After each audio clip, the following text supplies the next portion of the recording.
This next topic is what many people are guilty of, and most of them probably don't even know it, or they'll say they don't know it, and that is playing the victim or taking on the victim role.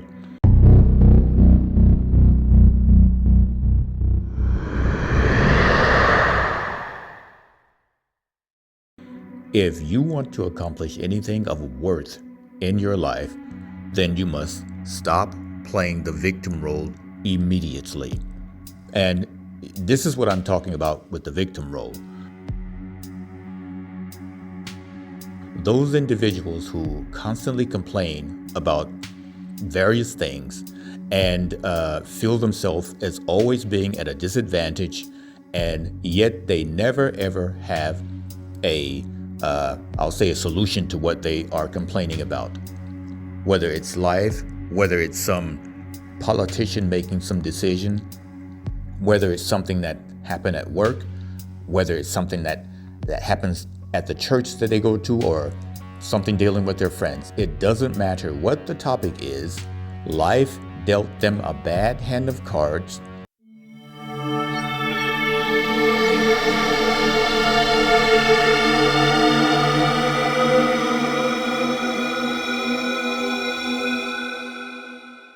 And they see themselves as the poor soul who is at the mercy of whatever life wants to throw upon them.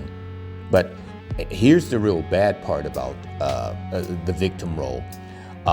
You never come to the idea that you have the control, that you can change your life.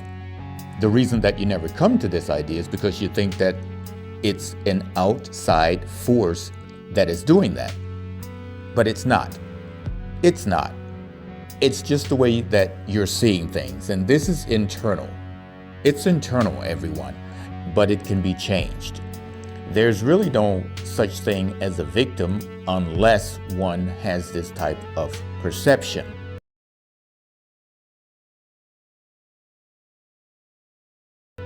So, and what's the takeaway from this video? The next time that you or someone else falls into the victim role, then just ask yourself, is it my perception or is this really happening? And also, if I took on a different perception, how would I then view it? Well, of course, normally you would view it different. And in ending this video, let me say that the power is within each individual to change their perspective, thus change their life, thus change the emotions that occur in them, how they view things.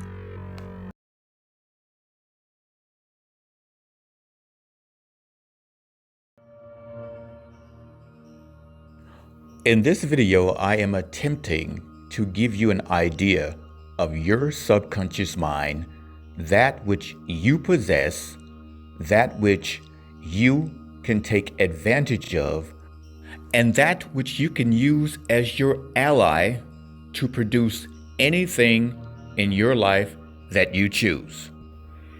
And the wonderful thing about your subconscious mind is that it functions involuntarily. That means you don't have to try to make it function. You don't have to try to do anything to make it function. The only thing that you do, either knowingly or unknowingly, is you feed it with substance. You feed it with information. Anything that you do, your subconscious mind recognizes it. Imagine this for a moment. Imagine the genie in a lamp story. Imagine that genie knowing everything that you need, knowing when you need it, and knowing how to bring it about when you need it. You don't even have to tell the genie anything. That genie, he or she, already knows that. This is your subconscious mind. As a matter of fact, the story with the genie in the lamp, it basically is just mimicking your subconscious mind. Right this very moment. All of the trillions and trillions of functions that are happening within your body right now. What do you think is controlling that? It is not your conscious mind. Your subconscious mind is controlling every function that is happening in your body this very moment. Your heartbeat, blood flowing through your veins and arteries, your body temperature, the functions of your brain, your five senses, everything in your body right now is being controlled by your subconscious mind. It's even been postulated or assumed that the subconscious mind is an internal replica of the great mind, the great all of existence. And everything that great all does, our subconscious mind does. Every possibility that exists in the great all exists in our subconscious mind. But think about this even more. We have the gift of forming what we want to put in our subconscious mind. Thus, it takes form in our real life. You got to wrap your head around the fact that life really says that your wish is my command. And think about this for a moment. Just think if you were out in the middle of the ocean in a boat. You see all this surface water. And all of this water that you see for miles and kilometers and as far as your eyes can see, those are what we call possibilities, the is. And the vastness of it is just actually too far for you to see, really.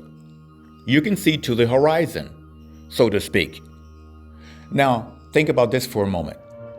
You jump out of your boat and dive underwater. So now automatically the amount of water is just immense and just far beyond your imagination compared to the surface water that you saw on top. This is what your subconscious mind is. Now you are in the water. You are surrounded by every possibility, as opposed to being on the surface and just seeing the possibilities. Look at it this way. Your conscious mind is what you perceive. Your subconscious mind is what you are. Elaborate on this, everyone. If you want to get to know water, what is better? Being on the surface of the water or being in the water? Because if you're just on the surface of the water, you can only view it from one angle. But the moment that you go in the water, you have every angle, you have the whole demeanor, and you have the whole persona, so to speak, of the water. This is what our subconscious mind is. It has the whole persona of who we are based on what we put in it, based on how we act, our emotions, and how we think. And as I end this video, let me say this. As powerful and wonderful and immense, immaculate and fabulous and majestic and all these wonderful words, as they pertain to the subconscious mind, we still have the power to decide what we want to feed our subconscious mind with. We have the power to decide what we want to put into it. So think about this. Ultimately, everything that comes our way in life, we have decided what that should be. And this should give you an idea of the immense power that we as humans have. And this goes back to the beautiful phrase of greater is he that is in me than he that is in the world. All of these verses that we hear, that we really don't understand what it's concerning and what it's dealing with. It is dealing with the human. It is dealing with us. And once we understand how powerful we truly are, we then understand that no one, nothing external of me can have any type of power over me. I'm going to leave it right there, but there are going to be more videos coming up about the subconscious mind because we have to get this. We have to understand that it is us. It is us. We are the genie. We are the master of our own lives.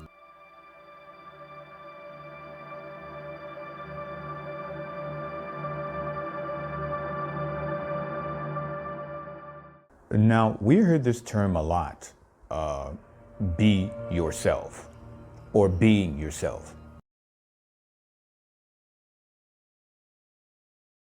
But it's a very misunderstood term between us humans. Because when we hear be yourself, we're thinking, okay, I have to identify with what I want to be, and I have to do that.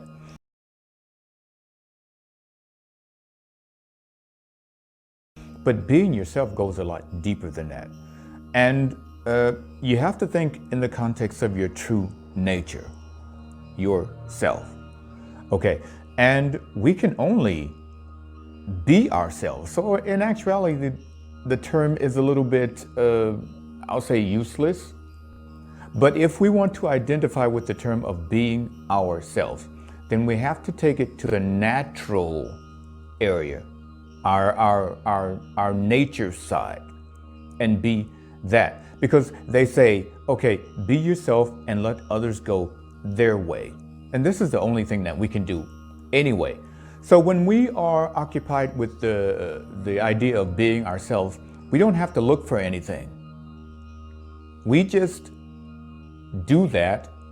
And I always speak of letting it, let us be who we are. Because the moment you start looking for things to be, you're not yourself.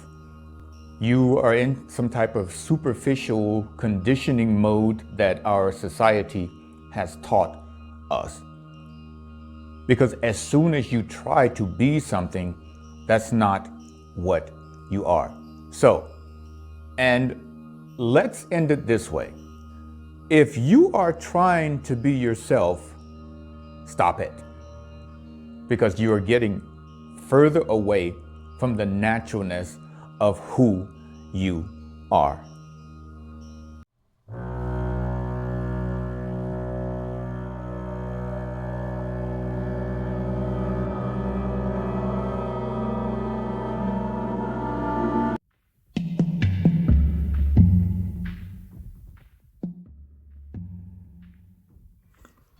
We say there is God and there is the devil. But here is the biggest God and devil problem. It's not me. It's never me. It's not my fault. It's not my problem that this situation happened. It's either God or the devil. And how beautiful it is when everything is going well, and then God poured out a blessing on you, and everything is wonderful. It wasn't you that achieved the blessing, it was God. Well, on the other side, you say, I'm being tempted. I'm being led to do things that I really don't want to do. The devil is really taking me through a lot of temptation right now. The devil is at fault because things went bad. I'm just not strong enough, and the devil just took advantage of my weaknesses. It's not me, it's the devil. Now, let me mention as a disclaimer, I'm not coming down on the God idea or the devil idea. People can believe whatever they want. But the thing is, in our society today, it's a wonderful possibility not to accept responsibility for ourselves. I made an earlier video about responsibility. It sort of like had a different, let's say, vibe to it than this one. But think about this for a moment. There sits a good angel on one shoulder, and there sits a bad angel on one shoulder, and they speak to you. And they influence you to do this or that, but it's never you. It's never me. It's something external of myself, and the decision that I made wasn't really my decision. It was influenced by someone speaking in my ear. And you might say, well, it's not so bad because it's good to listen to the higher power and that way you can learn. Well, sure, it's okay to understand that there is higher power, but also in the end, the decision is with each individual. And when I think about it, I sort of see it as a very subtle way to brainwash people into not accepting their own responsibility, because if you don't accept your own responsibility, you will never ever come upon the idea that it is you who are in control of your own life. Because we say, pray to God and resist the temptations of the devil. But I kind of think that this type of mentality leads you to be always in some type of effort. You're always trying to do something, depending on situations in your life, if you get where I'm coming from. And yeah, I understand the yin yang and the polarity thing and the, let's say, the opposites. And you need that for, let's say, for existence, so to speak. I understand that there are two sides. We say duality, and it depends on how you look at this duality thing. Some may look at it as saying there isn't duality, there's just one.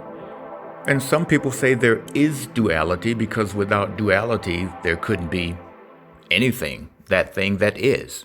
But you can look at that how you want. But my personal viewpoint is when you get to the core of it, and when we start shucking or passing responsibility on deities and ideas or concepts, or what you would say our truth, then we get away from the idea that we have the power within ourselves. And I personally think that God and the devil, let's say, are potential. The question is, how do you want to view it? What do you want to do with it? Where do you want to take it to? And in the end, no matter how you see it and how you decide, we humans are going to have to deal with this thing that's called resonance, cause and effect. Because just because you believe in something doesn't neutralize the fact that you have to make a decision. It's one of these laws of nature. It's one of these laws of the universe, and it's inescapable, and we all fall under it. And what I mean by that is simply that when you do something, you're going to get the exact effect, or as I mentioned, resonance from it. Whether you understand that or not doesn't really matter. Life doesn't have favorites or show any type of favoritism, or life doesn't say, well, okay, you weren't aware of that, so you're not going to have any effects. The effects are going to be there anyway. And why is this important to understand? Well, because it permeates a belief. It goes beyond a belief. And there are certain things in life that are just that way. And this is one of them. Cause and effect, leading back to responsibility, understanding that the God and devil idea is okay to have, but you're still going to feel the effects of your decisions in life.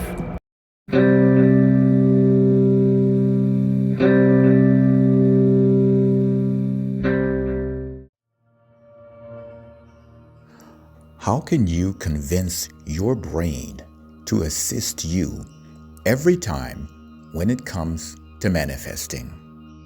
Well, the first thing is to find out when will your brain listen to you, but not only listen to you, when will it listen to you without rejecting anything and by accepting anything that you tell it or show it or impress upon it? Now, before I tell you how this functions, you have to know that the brain has 5 wave states, and it finds itself in any one of these given states at a certain time. These 5 brainwave states are the alpha state, the beta state, the delta state, the gamma state, and the theta state. But for the purpose of today's video, we are going to focus on what we call the alpha state. The alpha brainwave state is a state of relaxation and sort of like you would say a trance-like state, something that's dealing with a hypnotic state. When your brain is in the alpha state, it accepts all and any information that is put inside of it. There's absolutely no resistance. There's absolutely no rejection. And everything that you, let's say, tell your brain must be accepted. It would sort of be like your brain being unconscious but conscious. Conscious to realize what you are saying, but unconscious to offer any type of resistance. There are natural times in our lives where our brain reaches the alpha state. One is just before you fall asleep. The other is just after you wake up in the morning. Let's say, for instance, if you are getting a massage and you become extremely relaxed, listening to soft music, space music. But probably the best way to put information into your brain and the best way to reach the alpha state is through meditation. I'll give you a little example of what you can do. Relax yourself. Just relax in the best way you know how, in a quiet place, and just simply close your eyes. Now, while your eyes are closed, just imagine you look into blackness. Don't try to look into the blackness, just do it. And you do this for, let's say, maybe a half a minute or a minute or so. And then you start to speak to yourself either, or you can visualize, or you can just think of whatever it is you would like to accomplish. And by virtue of the brain being in the alpha state is also a highly receptive state. It's like an information take-in state. And whatever you are saying or whatever you expel from yourself or put out, this is taken and absorbed into your brain in a very extremely potent manner. And let me say this also. We humans, we have a natural information filtering system. I'm going to make a video about that later. But since the brain is in the alpha state, there is nothing that needs to be filtered because the information that you are putting in is the exclusive and the only information that your brain is accepting in this state. If you were to be awake, your brain would be focused on so many other things, and this information would also go into your brain, but it would be, you would say, filtered between all of the other information that goes into your brain. You see, as powerful as the great mind is, the great mind speaks through us through quietness. This is our natural state. And when we move back to that natural state of quietness and we use information, our brain and our physical aspects take that in a lot more stronger than it would if we were preoccupied with other things. So the takeaway here, simply think of the saying, silence is golden. And what is meant behind this saying is that if you want to accomplish anything, go inside of yourself, find quietness, put information in there. It will be potent. It will grow because it has nothing to disturb it.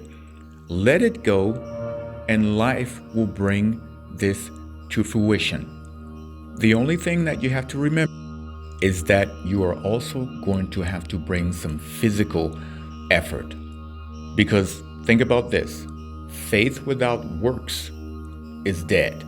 We're going to have to invest some physical energy in whatever we do. And even if it's just a belief and carrying yourself in a certain way.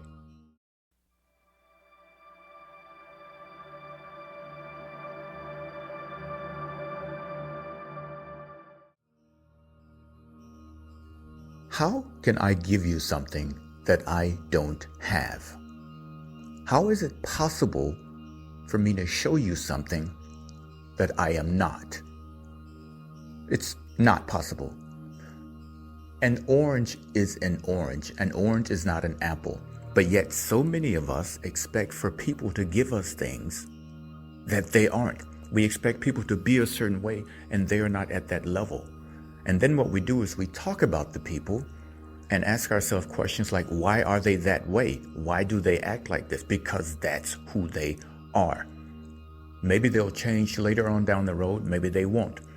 But get out of the habit of expecting things from people that they cannot give you. An example, if you've known someone for 10 years and they are a certain way and they repeatedly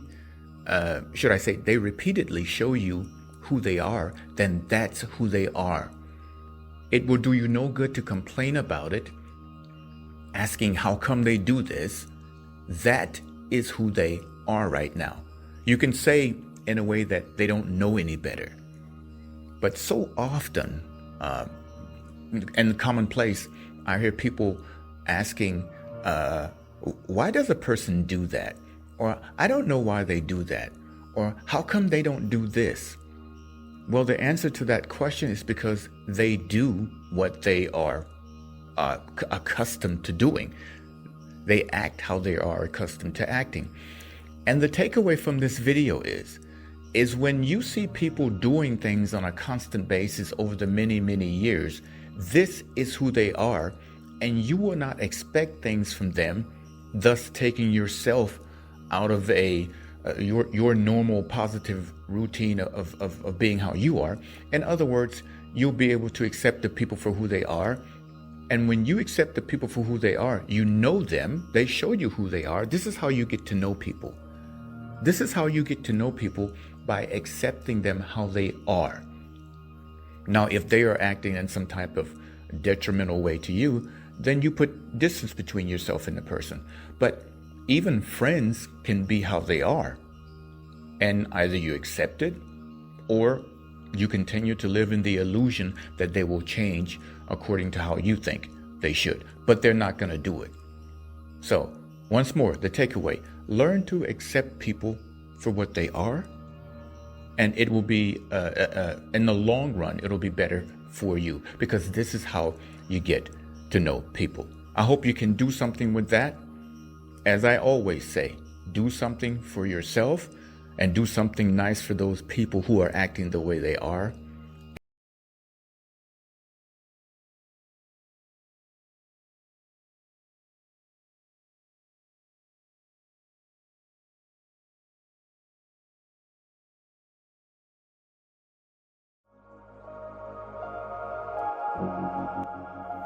So, what do I mean about count one blessing? What does that really mean? Because when we think of blessings, we always get the idea that it's an end result depending on what my intention is. But think about this for a moment, everyone. A blessing really has nothing to do with an end result. A blessing is actually the opportunity. It's the chance. It's the opportunity that has been brought into your life through diverse measures. Maybe because of how you think, maybe because of how you act, whatever. And why count one blessing? Why not count 2 or 5 or 10? Well, it's a thing of being grateful. And grateful, or being grateful, is just like a blessing. You don't have to be grateful for an end result connected to blessing. We're grateful for the opportunity. We can be just grateful for just the moment. And maybe you think about all of these wonderful holy writings and texts that you hear, that blessed is the one that this, that, and the other. But look at it this way. Blessed is the one that realizes the blessing of itself, the one that realizes the opportunity. Because if the opportunity is present, then you have the chance to do something with it. And opportunities, so to speak, do not wait for you to just throw them on the side. If you don't take the opportunity, then the opportunity goes elsewhere for the person who knows how to use it. You see, life doesn't just wait for us humans to do what we want to do and believe that we can have the same results based on someone else who makes a better decision. Because why should a blessing hang around with you if you don't know what to do with it? And let me repeat what I said earlier. Blessed is he or she whom realizes the blessing, which is the opportunity.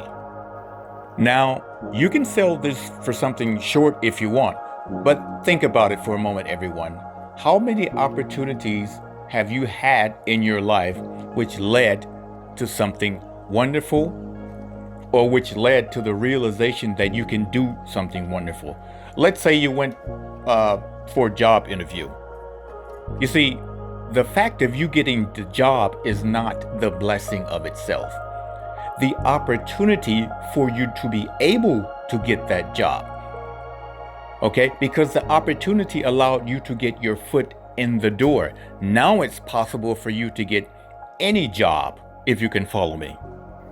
So when we are occupied with the topic of counting one blessing, it's the opportunity, everyone. So kind of sit back, look at your opportunities and where the opportunities can take you. And then you'll be focused on what the blessing is able to bring in your life, to open up in your life, and also maybe that you can be an example for someone else. I'm going to leave it there. Until the next video. Hey everyone, Advancing Being Mine here. Thanks for watching the video. If you want to see more content like this, then go ahead and hit that subscribe button. If you already are subscribed, thanks for the support. Take care.